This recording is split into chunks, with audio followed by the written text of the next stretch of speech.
जगतर नाथ आहि जगन्नाथ भगत धन भावग्राही हजि जाई मुजी मजी जाई मुजी श्रीमुख माधुरी कुचाही जगतर नाथ आहि जगन्नाथ भगत धन भावग्राही हजि जाई मुजी मजी जाई मुजी श्रीमुख माधुरी कुचाही नाचु तुम रूप नयने मुनीति तुम नाम जपी दिन जाऊ बीती नाचु तुम रूप नयने मुनीति तुम नाम जपी दिन जाऊ बीती तुम चौबाहा भक्तर साहा नियमो पराण मोही जगतर नाथ आहि जगन्नाथ भगत धन भावग्राही। बहुत सुंदर, बहुत सुंदर। जाई मुजी मजी जाई मुजी श्रीमुख माधुरी कुचाही। दर्शकों नमस्कार, उड़ान कार्यक्रम में आपका स्वागत है। दर्शकों, जैसा कि आप जानते हैं कि उड़ान कार्यक्रम के माध्यम से आप एक नई बातों की जानकारी लेते हैं। आज हम बात करेंगे उड़ान कार्यक्रम के माध्यम से महाप्रभु जगन्नाथ रथ यात्रा की प्रासंगिकता पर और इसके हर पहलुओं को अच्छी तरीके से आपके प्रश्नों को उत्तर देने के लिए मेरे स्टूडियो में आए हुए हैं अशोक महापात्रा जी और ममता दास जी।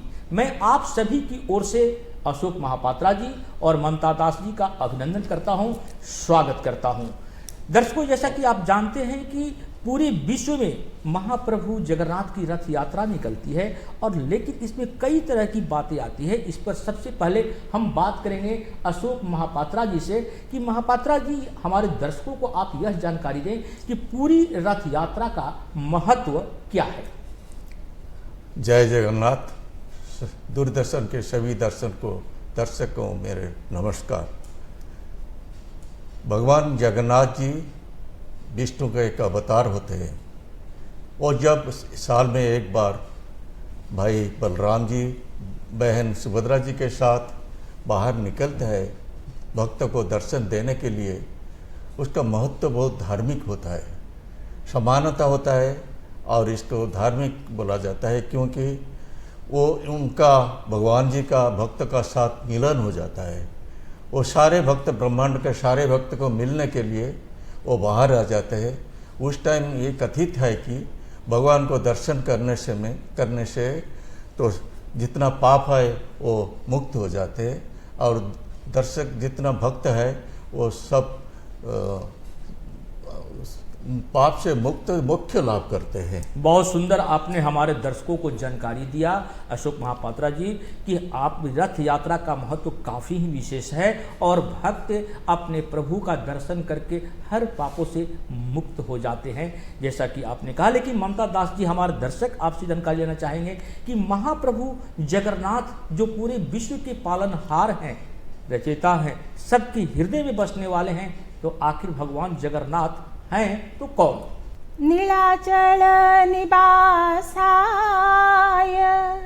नित्याय परमात्मने बलभद्र सुभद्राभ्यां जगन्नाथाय ते नमः। जगदानन्दकन्दाय प्रणतार्तिहराय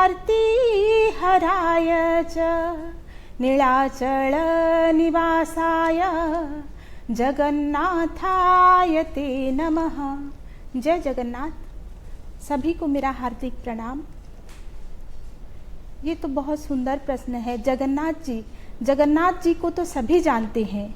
जगन्नाथ मतलब जगत के नाथ, सारा संसार, ब्रह्मांड के स्वामी। वो दुनिया के हर कण कण में हम उनकी अवस्थिति को महसूस करते हैं।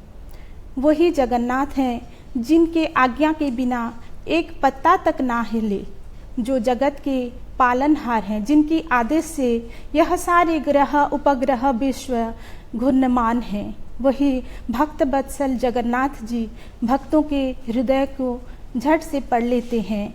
वो लीलामय है, लीला पुरुष हैं। वो कभी महाभारत युद्ध में श्री अर्जुन जी को अपने विशाल रूप का दर्शन करवाते हैं, तो फिर कभी नन्हा सा बालक बनकर अपने माँ की छांट भी खाते हैं।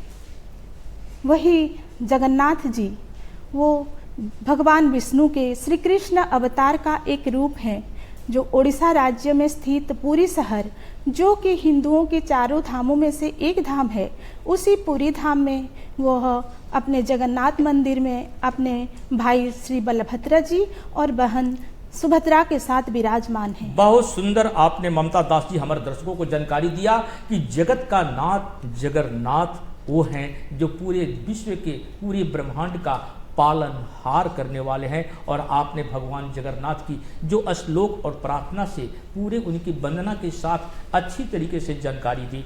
बात आती है माशोक महापात्रा जी, आप तो एडिशनल सेक्रेटरी पद से सेवानिवृत्त हुए हैं उड़ीसा सरकार के, और कई सामाजिक संस्थानों में से भी जुड़ाव रखे हुए हैं। लेकिन एक बात आ जाती है कि भगवान जगन्नाथ की रथ यात्रा निकलती है। इस रथ यात्रा में कुल कितने रस्में हैं और कौन कौन? जगन्नाथ रथ यात्रा में बहुत कुछ रस्म है, मैं तो बताऊंगा। वो रस्म शुरू होने से पहले स्नान यात्रा होता है। आषाढ़ महीने का स्नान पूर्णिमा का दिन स्नान यात्रा होता है। इसके बाद जगन्नाथ जी, प्रभु जगन्नाथ जी, भाई बलराम जी और बहन सुभद्रा जी के साथ मिलके बाहर आते हैं।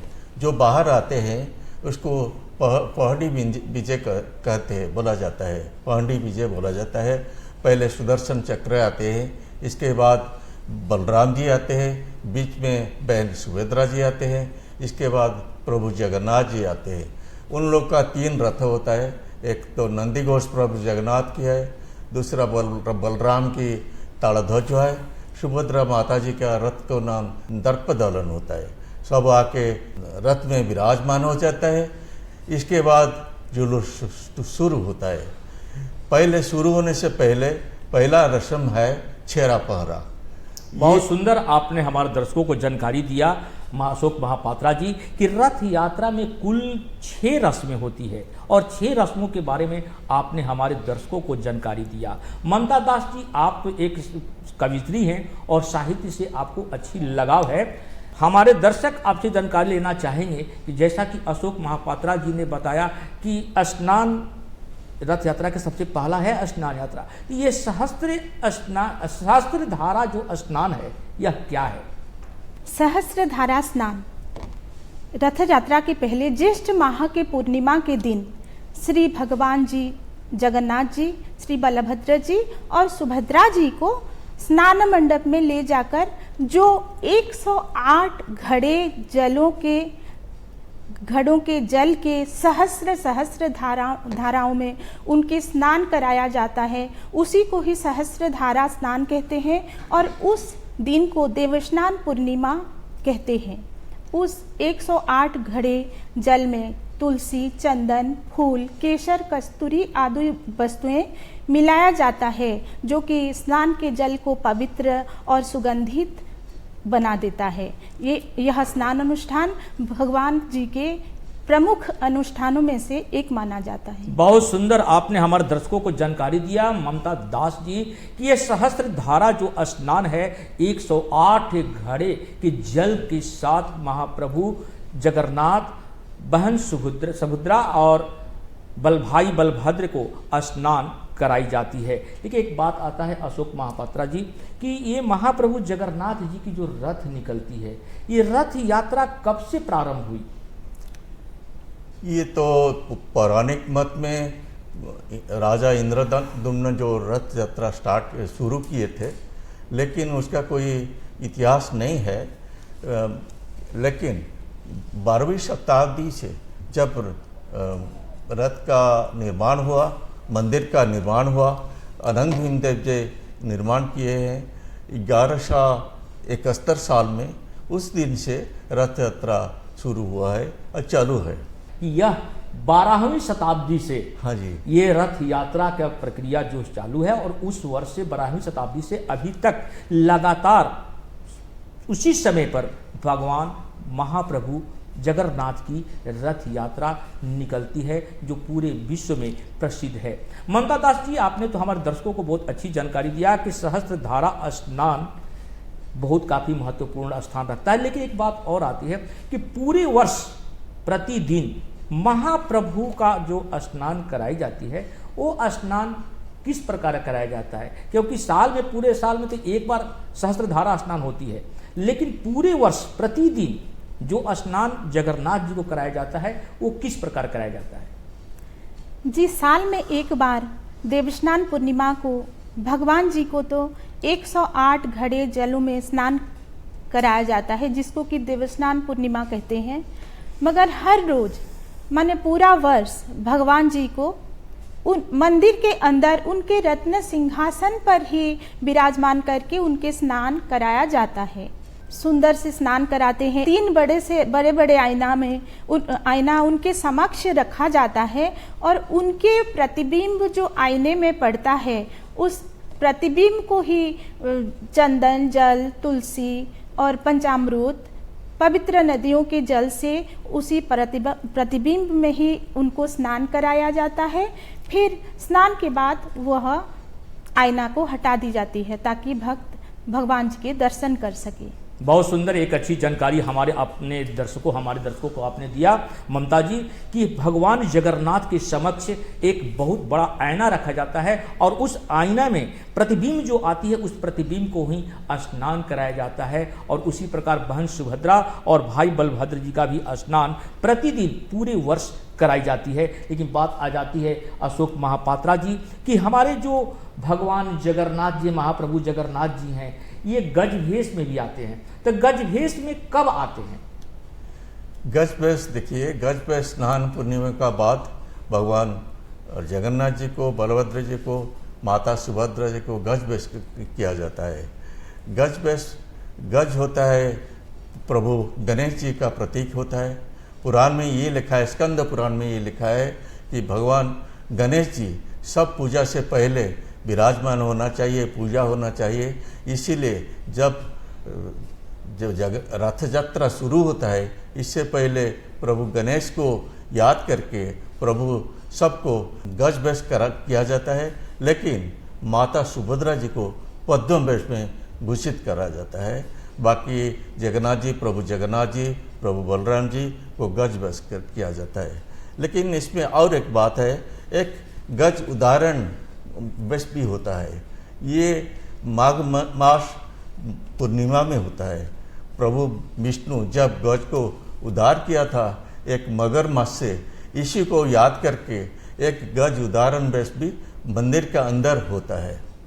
मंदिर का अंदर होता हाँ है। जी, हाँ जी। बहुत सुंदर आपने हमारे दर्शकों को जानकारी दिया अशोक महापात्रा जी कि गज भेष जो एक तो स्नान पूर्णिमा के दिन होता है, देव स्नान के दिन होता है, और दूसरा एक मंदिर के अंदर भी गज भेष महाप्रभु रूप धारण करते हैं। आप दोनों अतिथि हमारे दर्शकों को बहुत अच्छी जानकारी महाप्रभु के संदर्भ में आप लोग दे रहे हैं। लेकिन मैं बात करूंगा ममता दास जी से कि ममता दास जी, भगवान जगन्नाथ जी की जो रथ यात्रा निकलती है, उस रथ में घोड़े होते हैं और सारथी होते हैं, तो घोड़े और सारथी का नाम क्या है? प्रभु श्री जगन्नाथ जी के रथ नंदीघोष में 4 घोड़े होते हैं, जिनके नाम है शंख, बलाहक, श्वेत और हरिदस्व, जो कि सफ़ेद रंग के होते हैं। और उनके सारथी का नाम है दारू। वो 4 घोड़े और सारथी भगवान जी के रथ को, उनकी विशेषताएं, उन घोड़ों के, उन सारथी के विशेषताएं भगवान जी के रथ को एक अद्वितीय अनुपम महत्व देती है। एक अनुपम और अद्वितीय महत्व देने के लिए ये 4 घोड़े महाप्रभु जगन्नाथ के रथ में लगे रहते हैं और साथ में जो सारथी दारुक है, जैसा कि ममता दास जी ने आप सबको बताया, वो सारथी का नाम दारुक है और ये काफ़ी ही रथ यात्रा को और ज़्यादा महत्व और विशेष बना देता है। लेकिन अशोक महापात्रा जी, आप तो बहुत अच्छे हमारे दर्शकों को जानकारी दे रहे हैं, लेकिन एक बात आती है कि ये एक रथ यात्रा के दौरान गुंडीचा का नाम आता है, तो गुंडीचा कौन है? और महाप्रभु की रथ यात्रा गुंडीचा रथ यात्रा भी कहा जाता है, तो आखिर ऐसा क्यों? इसमें 2 मत है। एक तो पौराणिक मत में राजा इंद्रदम्न का स्त्री रूप गुंडीचा का नाम होता है, जो पत्नी थे। लेकिन यहाँ आजकल जो गुंडीचा यात्रा हुए ये प्रभु जगन्नाथ की मासी होते हैं। उधर जो मंदिर बना हुआ था, गुंडीचा मंदिर, माता गुंडीचा ने, रानी गुंडीचा ने बनाई थी। ये जो मंदिर है वो मंदिर में जो भगवान माता जी रहती है उनको भगवान का मासी माना जाता है। जब मासी का घर भगवान जाते हैं इसको गुंडीचा यात्रा बोला जाता है।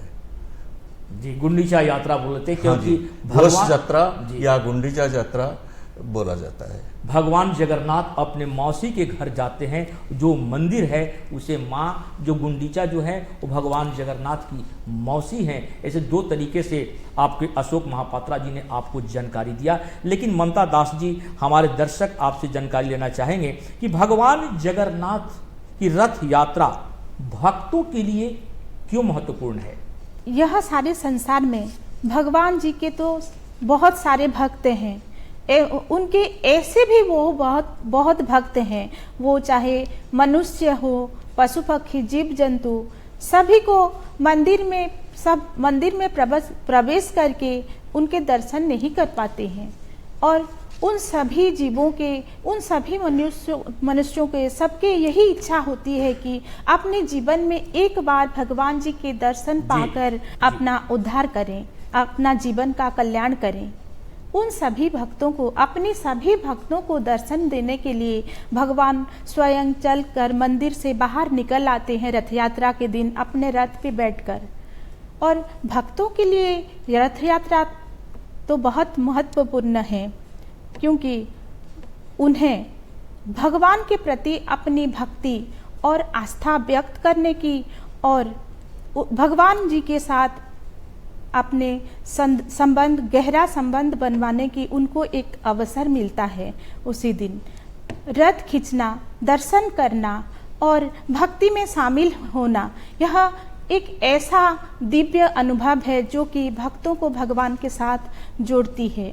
और रथ यात्रा में भाग लेने से भक्तों के आध्यात्मिक शुद्धि और आत्म साक्षात्कार भी हो जाती है। मैं बात करूंगा अपने अशोक महापात्रा जी से।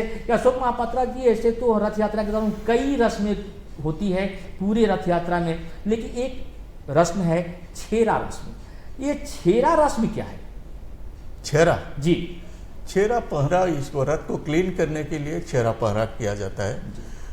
गजपति महाराज, जो सारे राजा जितना है उड़ीसा में सबसे ठाकुर राजा बोला जाता है, सबसे बड़ा राजा होता है गजपति महाराज। वो खुद ही आता है, आके मंदिर में छेरा पहरा करते हैं, सब रथ को क्लीन करते हैं। इससे पीछे एक कहानी है। जब पुरुषोत्तम देव कांची को अभियान किए, कांची को युद्ध करने को चाहे, इस टाइम पे वो चाहा कांची राजा के जो बेटी है पद्मावती, वो बहुत सुंदर थी, उनको शादी करने को पुरुषोत्तम देव संदेश भेजा। लेकिन कांची राजा, जो विजयनगर में कांची राजा है, वो बोला मैं एक झाड़ूदार को क्यों शादी करने दूंगा मेरे लड़की को। इसीलिए वो बहुत गुस्सा है पुरुषोत्तम देव, वो सैन्य सामंत लेके वो युद्ध करने के लिए कांची गए। लेकिन इसके बीच में एक कहानी है जो कि बहुत महत्वपूर्ण है।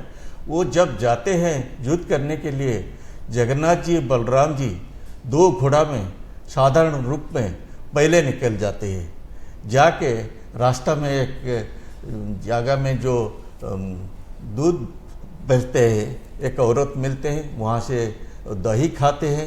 खाने के बाद जब वो पूछते हैं हमको पैसा दे दो, दही खाए हमको पैसा दे दो।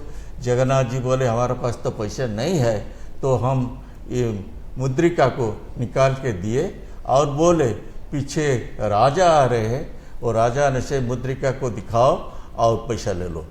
जब वो भाग गए, आगे चले गए। इसके बाद राजा सैन्य सामंत को लेके जब आए, वो वहाँ पर अटके और दही खाए। उस टाइम पे वो औरत मुद्रिका को दिखाए और बोले हमको एक दो आदमी गए दही खाए और हमको मुद्रिका दे के गए हैं, आप पैसा दे दीजिए। राजा ने अचंभित हुआ, देखा वो तो भगवान प्रभु भगवान जगन्नाथ जी का मुद्रिका है, तो इसका मतलब है दोनों आगे गए हैं। तो बहुत खुश होके वो जो मानिक था दही बेचती थी, उसका नाम पे वो जगह वो एरिया कर दिया मानिक पाटना, और उनको बहुत धन रत्न दिया और मोदी की अंगूठी को वापस लाया। फिर जाके युद्ध किया, युद्ध में वो जय लाभ किया और पद्मावती को लेके, इसको कांची कावेरी बोला जाता है क्योंकि कावेरी नदी उनका पहले था उद्देश्य था। बहुत सुंदर अशोक महापात्रा जी, आपने बहुत काफी विस्तृत रूप से हमारे दर्शकों को जानकारी दिया कि ये छेरा रस्म क्या है। और लेकिन छेरा रस्म जो आपको बताया बहुत अच्छा लगा, क्योंकि इस छेरा रस्म में ऊंच नीच भेदभाव अमीर गरीब का भेद मिट जाता है और इसको हमेशा आपस में मित्रता बनाए रखने का संदेश देता है छेरा रस्म। लेकिन एक बात और आ जाती है कि छेरा के साथ ही एक और महत्वपूर्ण रस्म है, वो है हेरा रस्म। तो मैं ममता दास जी से बात करूंगा कि हेरा रस्म क्या है। हेरा का मतलब है देखना या निहारना, जो कि रथ यात्रा के 5वें दिन होता है। जब जगन्नाथ जी अपने भाई बलभद्र जी और सुभद्रा के साथ अपने मौसी के घर रथ यात्रा पर निकल जाते हैं, वह अपनी पत्नी देवी लक्ष्मी जी को अपने साथ नहीं ले जाते। तो इसमें इस कथा के अनुसार लक्ष्मी देवी जो हैं वो नाराज हो जाते हैं और मौसी गुंडिचा के घर उनको निहारने के लिए चली जाती हैं और अपने नाराजगी को व्यक्त करते हुए वो रथ के एक हिस्से को क्षतिग्रस्त करके वापस अपने मंदिर में चली आती हैं। उनका कहना यह होता है कि भगवान जी जल्दी से जल्दी अपने मंदिर में वापस आ जाए और निहारना देखना अपने प्रभु का दर्शन करने को हेरा रस्म कहा जाता है। यही एक प्रतीक है। बहुत सुंदर आपने कहा ममता दास जी। लेकिन मतलब मैं अपने अशोक महापात्रा जी से बात करेंगे कि भगवान जगन्नाथ के साथ एक और ज़्यादा सबसे चर्चित भगवान का नाम है वो अलारनाथ का संबंध क्या है, संक्षेप में आप जानकारी दें। जब स्नान पूर्णिमा से पहले जगन्नाथ जी अनसर में रहते हैं। अनसर मतलब उनको जर होता है और जर में उनको कोई भक्त उसको दर्शन नहीं मिलता है। मंदिर के अंदर एक पट्टचित्र होता है जहाँ पर जगन्नाथ जी, प्रभु बलराम जी, माता सुभद्रा जी का चित्र अंकित होता है। जो भक्त मंदिर के अंदर जाते हैं उनको देखते हैं। बाकी सब भक्त अलारनाथ में विष्णु के रूप में जगन्नाथ जी दर्शन देते हैं, उधर जाते हैं। इसका कहानी है, एक लोक कथ्या है कि जब चैतन्य महाराज आए थे भगवान को दर्शन करने के लिए, उस टाइम पे भगवान अनसर में थे। वो बहुत दुख हुआ तो भगवान जी इसको स्वप्न में बोला, तू दुख मत कर, तू जा, यहाँ से 25 किलोमीटर रास्ता में अलारनाथ आएंगे, वो विष्णु का स्वरूप है, वहाँ पर मेरे दर्शन करो। अलारनाथ इसीलिए बहुत प्रसिद्ध है, जहाँ जब अनसर में भगवान जी रहते हैं 15 दिन, उस टाइम पे सब भक्त अलारनाथ जाके दर्शन करते हैं। बहुत सुंदर आपने हमारे दर्शकों को जानकारी दिया कि भगवान अलारनाथ और भगवान जगन्नाथ दोनों एक ही हैं और दोनों का दर्शन करने का फल एक ही है। भगवान जब महाप्रभु अस्वस्थ हो जाते हैं उस समय अलारनाथ का दर्शन की जाती है। लेकिन सबसे अंत में एक हम अपने ममता जी से बात करना चाहेंगे कि हिंदू संस्कृति में भगवान जगन्नाथ की महत्व क्या है, रथ यात्रा की महत्व क्या है? विश्व में हिंदू संस्कृति की विशेषताएं, उसकी विचारधाराएं, उसकी पौराणिक धरोहर ही उसे विश्व के अन्य देशों के संस्कृतियों से विशिष्ट बनाती है।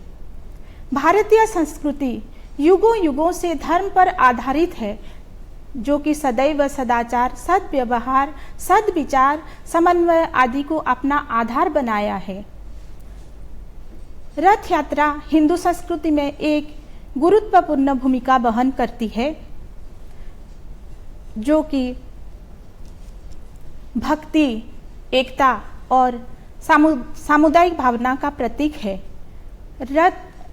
इस रथ यात्रा में सभी जाति, सभी वर्ग के लोग मिलकर रथ को खींचते हैं, जो कि भाईचारा भावना को बढ़ावा देता है, भाईचारा को बढ़ावा देता है।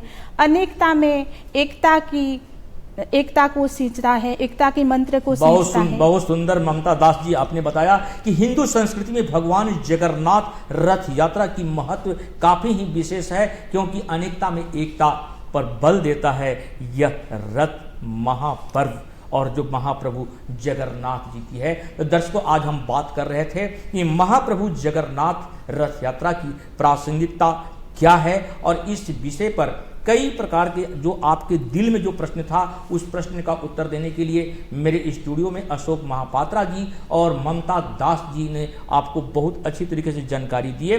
मुझे उम्मीद है कि आप सभी को प्रश्नों का उत्तर सही रूप से प्राप्त हो चुका होगा। दर्शकों, फिर मिलेंगे आपको एक नए विषय के साथ उड़ान कार्यक्रम में। तब तक के लिए आप मुझे आज्ञा दें, और आप सभी की ओर से अशोक महापात्रा जी और ममता दास जी बहुत बहुत बधाई, शुभकामना कि आपने हमारे दर्शकों को समय दिया। दर्शकों, पुनः एक बार आप सबको बहुत बहुत स्वागत, अभिनंदन।